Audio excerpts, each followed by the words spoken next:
I don't see what am I supposed to do in this position. So rook e7 is such a strong threat. The king on h7 is cut off. You want to pick the pawn up on e4. Practically, it's difficult position for playing. At first glance, it looked to me I'm so close to draw. Well, let's go through this variation one more time.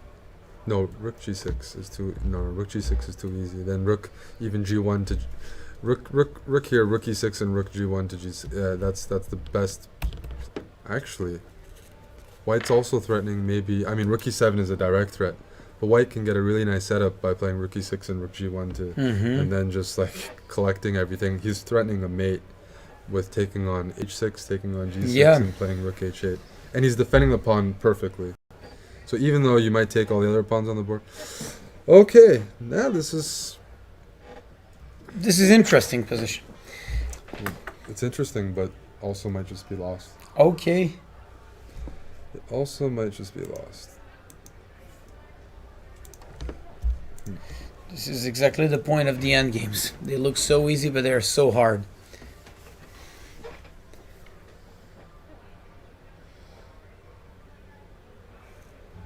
I'm almost about to say that this looks bad. Yeah. Like losing. Just have to make a short break because. Okay, we're just gonna make a short break. We're gonna take a break, guys. See you soon.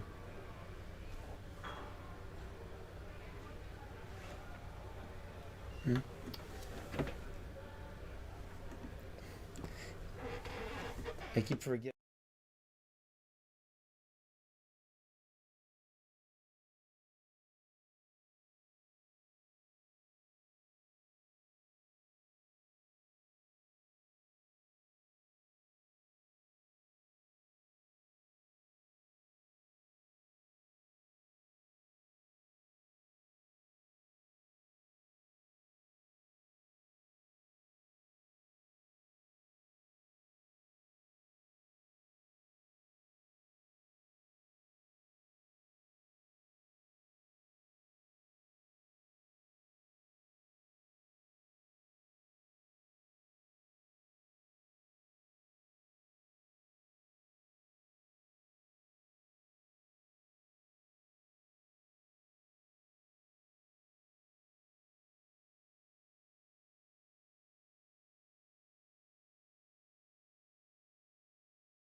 Okay, guys. Once again, we're back. We are back, and the games are now heading into time trouble or even the end game. And a game we checked up on earlier, Mamedyarov against Korzunski. Mamedyarov was playing quite well, grinding successfully. He did end up playing the line Miodrag suggested here. That started off a4, rook a7, hitting the pawn, a3, the only way to defend it. Queen d3, and now there's no way to defend the pawn. Now white's going to just be up a full pawn. Rook e8, and rook b7. Yeah, finesse. That's a great move. Finesse, exactly. The current situation here is he won a second pawn, and now it's completely lost with technique that Mamedyarov will surely show. I said completely lost. I rushed at 2 pawns. I usually assume as winning. H and F you have to be careful about. So I won't say completely lost unless there's a checkmate here. But it is. But it should be. It should be. No, even the rook end game is good because you have rook, the queen E and e5. I don't see anything wrong with that end game. Yeah, even with the queen. Yeah, with the queens off. Queen e5, rook e5. Sorry for interrupting. That's then going. king comes to g3, defending the pawn. Start pushing the pawn. And what's the ideal structure? I think the ideal structure might just be f3, e4, rook f5, h4, something like that. Yeah, or something. Yeah, absolutely. f3. Just like you said, it should be winning. Yeah, It should be winning. Yeah, that's a correct assessment. But this rook b7 move, I just want to go back because he was Rook winning a b7. pawn, but he ended up winning a pawn and retaining an initiative, which we didn't necessarily anticipate. So why taking the pawn? White has a comfortable edge. Rook here. Now, if queen a5, what do you think he planned? Well, he just wants to take control over the a1, h8 diagonal. He wants to reach the h8 square to come up with some check there. Talking about the previous position. Yeah, okay, it's moving quite quick. Okay, he plays f3. He wants to secure his king. Secure his king, and he has the idea of rook e5 check, rook e4. Queen e3 doesn't work because of rook e5, yeah. Mamedyarov's going to win this game. Yeah, definitely. Let's Definitely. move to more interesting. A good ones. effort. A good game, effort. though. A very good first round game. Very clean. Let's check on Ding Liren. That was a great game, seriously. This was a hanging pawn position in the middle game. It's transitioned to 2 rooks against the queen, but this b pawn, this bishop on d4, this is utterly over. Yeah. There's no counterplay. Once again. And yeah, that bishop on b8 is not a happy camper. A variation you might see here is going to be rook f7, queen check. No. Jet lag. Queen b8. Jet lag. You're right. Jet lag. Because I think 3 strikes and you're out. That's how we play in baseball, and that was my 3rd strike. So I'm not going to speak anymore. But it's totally lost. Actually the game's already over, so that one doesn't count because I was analyzing a finished game. Ding Liren wins. He's got a lot of fans, so I assume some people are looking forward to some exciting games from him. Tomaszewski is going into this end game, and we found out something during the break. We're looking at this, and look, rook c1, a tricky C1, improvement. Deflection. Rook c7, king g6, king takes, king f6, h5, and I was like, the king and pawn end game is lost, which is true. But black is going to play active and use his king Rook g8, to go to e8 and use this rook to pick up white's other pawns. Exactly. Activity in the rook end games. Activity in the rook end game. Such an important thing. And black should hold this. Do you think he's gonna find a rook g8? Yeah. Yes. Because what else he can do? What there? else? What else? He's not going to go into a dead lost king and pawn end game that a lot of people can recognize. Yeah, you're right. I think we could be seeing a draw, another draw for Oslo, if Lars Oskar Haag continues this playing this way.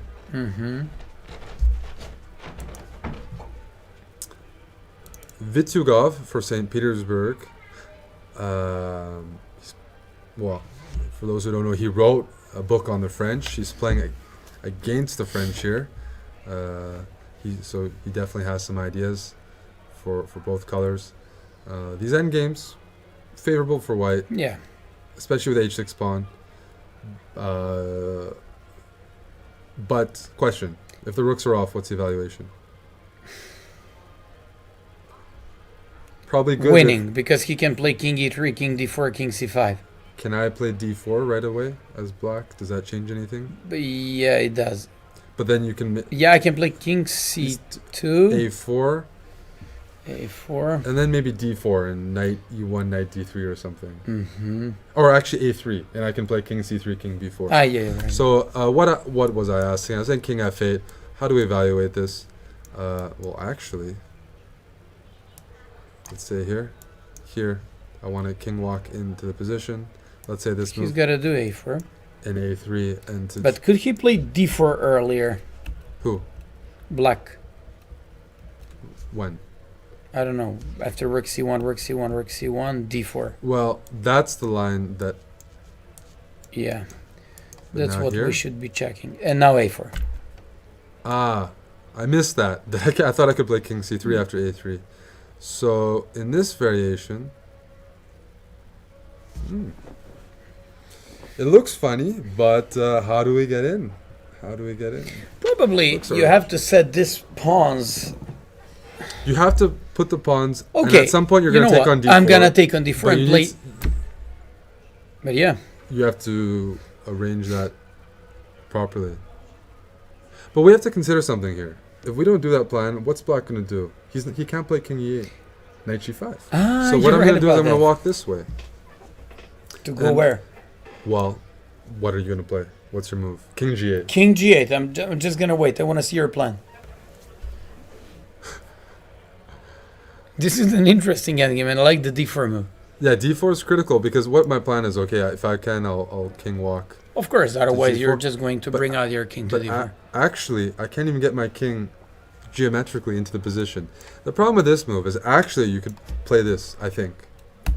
But let's say even you didn't do that. So king here, let's say you just play this. What's the plan? I don't know what the plan is. At some point you have to take on d4. But then we wish our king was back on the queen side. And not to be under check if we... Oh yeah, you're right about it. So knight f3. If king f8, I probably shouldn't be commentating because maybe a move like knight g5, king back, and d4 is just good. Aha. And then we're just going to play knight f3 and do the same thing without I allowing like it, I like it, I But like it. d4 is a move to watch out for. Vitugov, I don't suspect, will allow this counterplay. But yeah, I think the presence of the h6 pawn means this is a very good endgame for white. Because he'll always be faster in these races. That threat of winning the h7 pawn is going to keep black's king stuck to the king side, and then white can slowly but surely make progress on the queen side. And he's Yeah. going to challenge the c-file. So Vitugov, I think, is grinding endgame. Well, actually, the whole team is grinding endgames. Sorry, he's on a different team. He's on a different team than Tomaszewski. I got them confused. That's right. Tomaszewski is on a different team. Vitugov's on Yeah. St. Petersburg. That's And on Stibra. Tomaszewski's for Siberia. Yeah, I think so. Yeah. Any other interesting game? Yes. So, report one. Did we go over that at all? No, not at all. We didn't even check it out, but it was interesting game. Ooh, lots of tactics there. Always a player people like to watch. And Very... for good reason. D4. Yeah, different. He's playing the King's Indian with the opposite colors. Yeah. Actually, he's playing King's Indian. White just is already worse, pretty Yeah. much. This d3 pawn, reverse king. D4 was a nice move. Strategically, very nice move.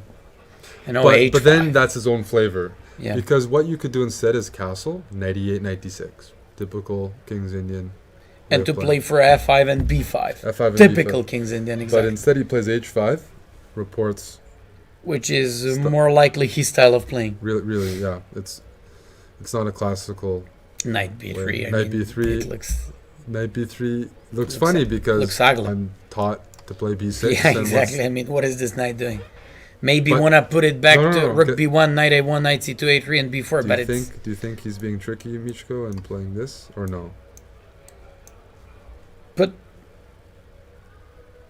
Bishop g4 is the problem. yeah, bishop g4, and I can move my knight. Yeah, bishop g4 is the issue.